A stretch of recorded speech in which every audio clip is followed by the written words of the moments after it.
Well, after 2 hours parading through the streets of Coventry with thousands of fans, the bus has made it to Broadgate, and you can just see how much it means to everyone here at Coventry City. James Clark is at Edgar Street, and James, it has been a mammoth task, hasn't it, just to get the pitch ready. We can see that snow behind you.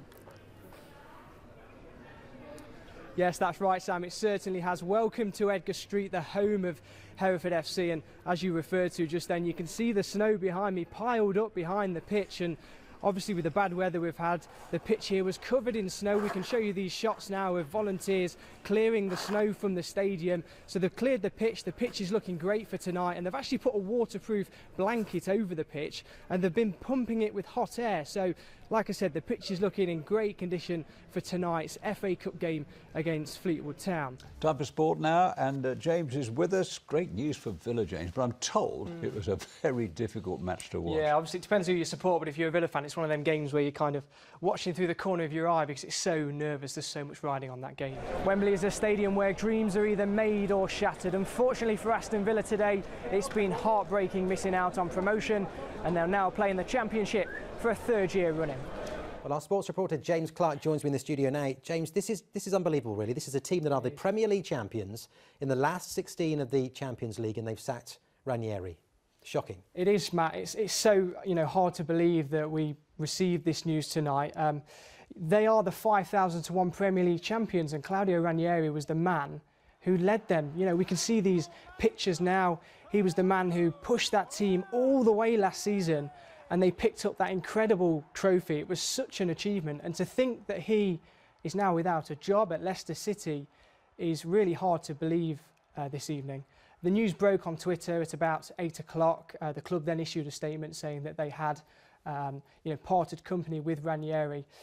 This is what their vice chairman had to say. He said it's been the most difficult decision that he's had to make in the 7 years since they took over.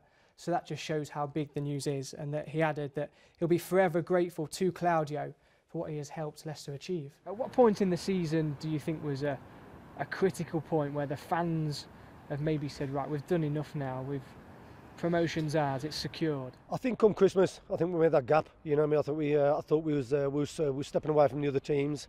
We had a bit of a blip just after Christmas, and then we're back on track again now. So, but me, the overall season it's been special. It's been good, on Wolves through and through, on Wolves is one touch, get it up front. No, these play football, and it's lovely to see.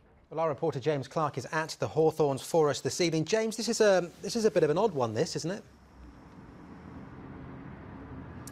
Yeah, that's right, Matt. It is. We hear about managers being sacked left, right and centre, but for a club to come out and sack their chairman and chief executive, it's rather unusual. Well, of course, building on Leicester's recent achievements is what everybody connected to this club really wants. But after a truly magical 5,000 to 1 Premier League title and a taste of Champions League football, the bar here has been set extremely high.